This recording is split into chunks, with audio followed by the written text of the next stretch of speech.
Michigan. Michigan Interstate 94. The entire westbound is shut down. There's absolutely no car can go.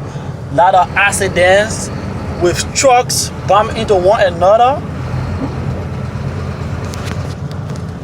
See?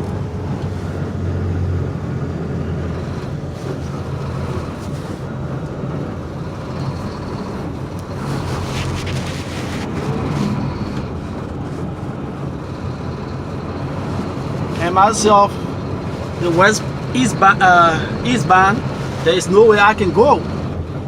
See, how terrible is it?